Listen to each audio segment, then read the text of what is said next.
and welcome to Cigars and Syndication, where we're passionate about cigars and passionate about real estate.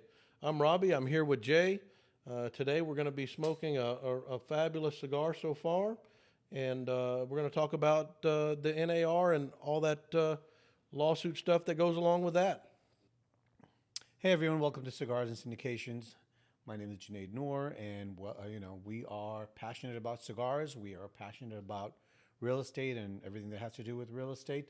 So, starting off with this 2015 Tatuaje Cajonu, very good cigar. We'll review it at the end of the podcast. Yep, so far lights up good. Nice strong pepper flavor. I'm ready to get a little bit deeper into it. Today, Jay, I think we're going to talk about the NAR and maybe some of the implications from the results of some of these lawsuits. Yeah, for those of you who haven't heard, a jury awarded a $1.8 billion verdict against the National Association of Realtors and mainly against Keller Williams and Home Services of America. And the crux of this lawsuit was misrepresentation. There was a few different aspects, but one of the main things was the commissions between the buyers and the sellers. Historically, the real estate, especially in residential real estate, has been that the seller pays all the fees, right? They pay the buyer and the seller agent commission fees. What is this civil lawsuit? I mean, what's the twist, or what's the meat of the situation? Yeah, so the big thing with this lawsuit is when a seller lists a property with his agent, he pays a 6% commission, and usually that 6% is split between the buyer's agent and the seller's agent. So it's split 3% and 3%. Now, what they want to do, if this verdict stands, and obviously, the National Association of Realtors and all those who got hit with the verdict, Keller Williams Realty and Home Services of America, are going to appeal the verdict. But if the verdict stands, what's going to wind up happening is that the seller will pay the commission to the seller's agent to sell the house, which will probably be only 3% rather than 6%. And then the buyer will have to pay the buyer's agent out of his own pocket to represent him. Wow, that's really gonna mix things up and change things up quite a bit if these verdicts stand. I can see a little bit of turmoil coming in that industry. Yeah, well, think about $100,000 house where a buyer would have to pay 3%, $3,000 to a buyer's agent to represent him on the sales transaction. Now, there are other alternatives. There are a lot of homes that are being sold by owners. And then, of course, Redfin. Redfin doesn't necessarily have a commission structure. I know that a lot of most of their agents are salaried. They're on their payroll. If they do receive any kind of a commission, it's when they sell.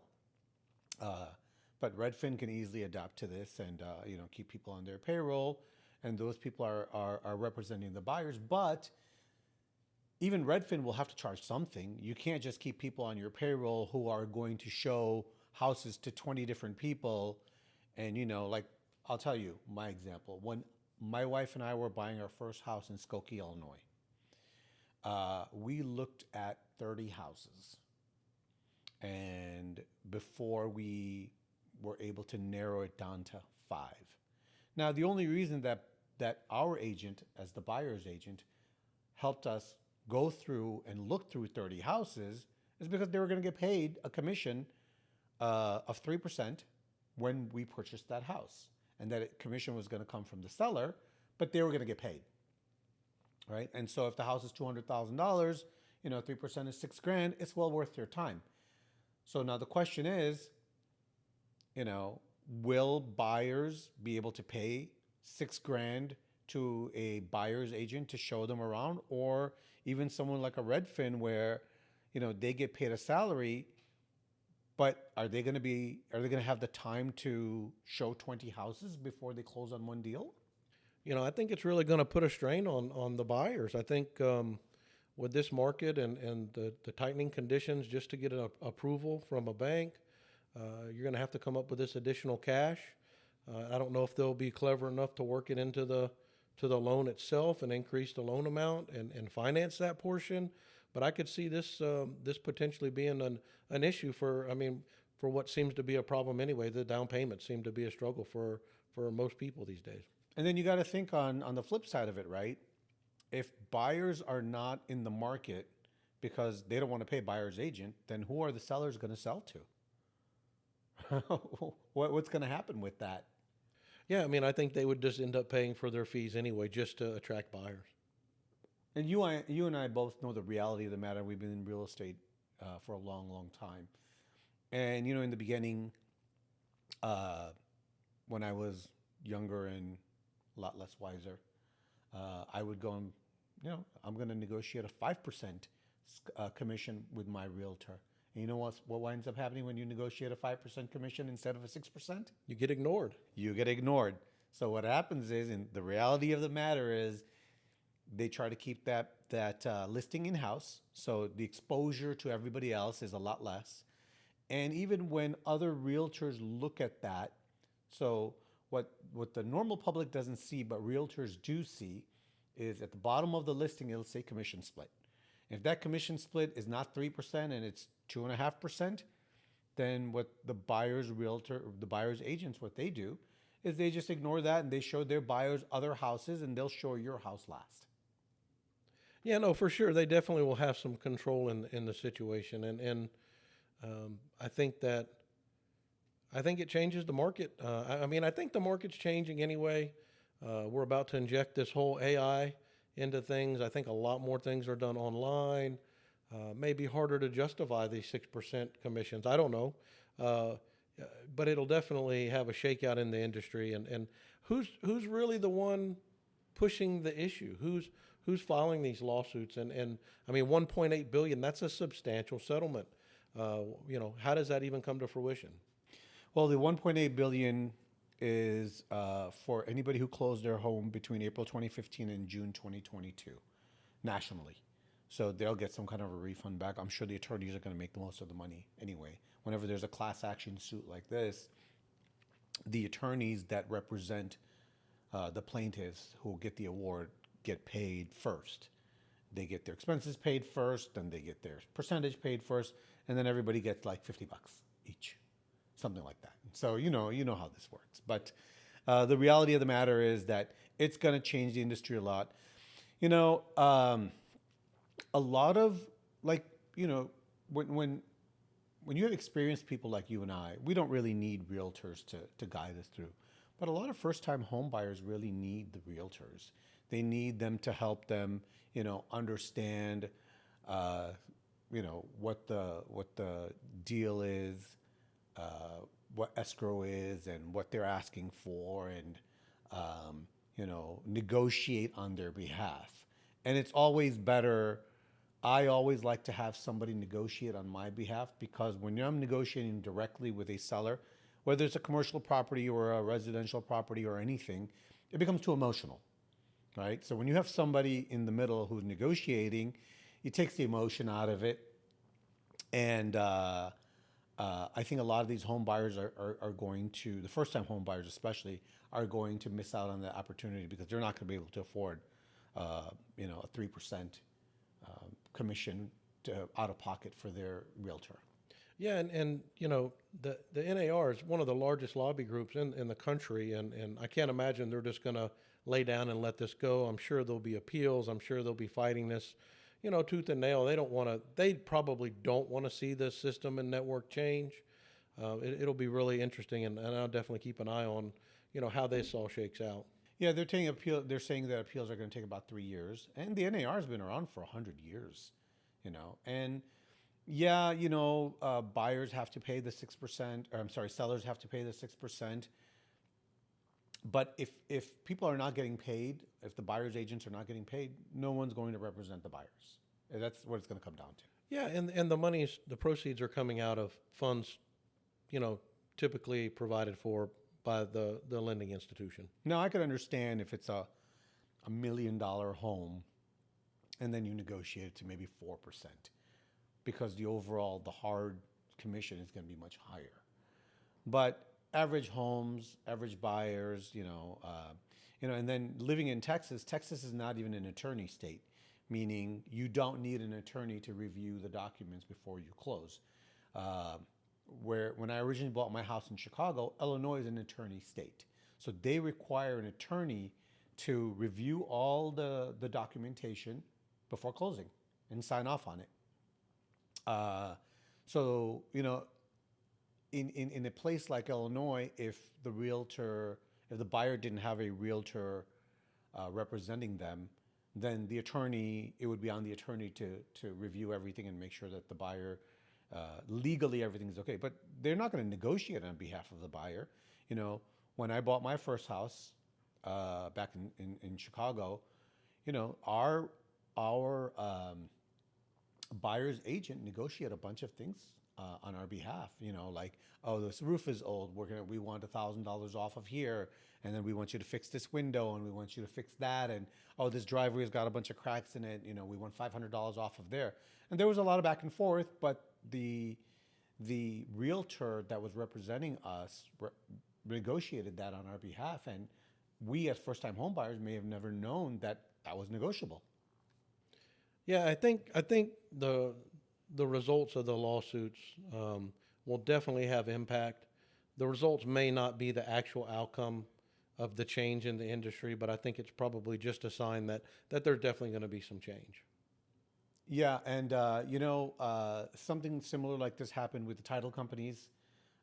Something similar has happened with the mortgage officers, the loan officers who pre 2008 would get a yield spread, and they would get a percentage of um, that yield spread.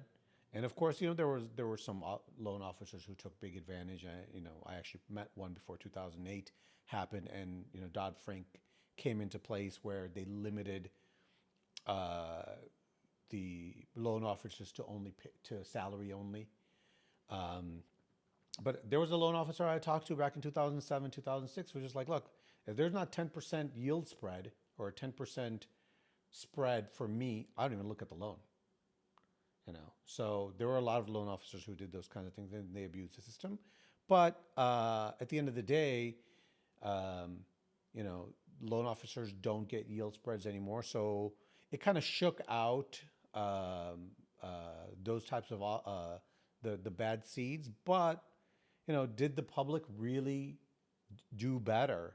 Um, you know, you don't know, because when you go to a bank, you only get the products that they have. You go to a broker, they may be all different products, but if there are bonuses attached to different products instead of commissions, loan officers are going to guide you towards those products. Yeah, and that's the one thing that I guess I've struggled to understand is, both parties agree to the contract, the real estate agreement. The seller agrees from the start to pay all the commission fees. Why are these lawsuits happening? And in the whole scheme of things, I mean, when you sit down and you close and you sign those 50 sheets of paper to buy your first house, the buyer and the seller, they know the rules of the game, and so do the real estate agents. I'm not so sure why somebody should be out of pocket at 1.8 billion. Yeah, well, yeah, it's true, but it happened because a group of sellers decided that enough is enough, and these realtors are taking advantage of us way too much, and we have to pay this 6%, even though it is negotiable. That is true, but we have to pay the 6%. But why should I pay for the buyer's agent? Well, again, if there are no buyers, who are you going to sell to? It has been a seller's market for the last couple years, and I think it'll probably continue to be a seller's market just because of the shortages in real estate. So I guess maybe they do have a little power going into this deal. Yes, I guess they do, but I mean, as a first-time home buyer, I'm not willing to pay my realtor $3,000 out of my pocket to go look for a home. Do you know how many times first-time home buyers will? I was a real estate agent in Chicago. I had a real estate license. Do you know how many homes I showed before I closed one? I must have showed hundreds of homes before I closed one. And for a because a lot of people just drop out, right? Oh, something happened. We can't afford the house. The market is tight. An emergency happened, especially if you're a first-time home buyer and you don't have, and you're getting an FHA loan, for example, at 3% down. You can't afford the down payment. That's why you're getting the FHA loan, and now you need to pay another $3,000 or $6,000 out of pocket for a buyer's agent to represent you. How are you going to do that? Yeah, and as a seller, you know that you're responsible for the 6%, and you price your house accordingly. Yes, that's true. But people get greedy. Why should I pay 6% when I can only pay 3? Well, you could pay 3% and not have buyers in the market, and then you're going to wind up paying 3% anyway. I mean, what's going to happen?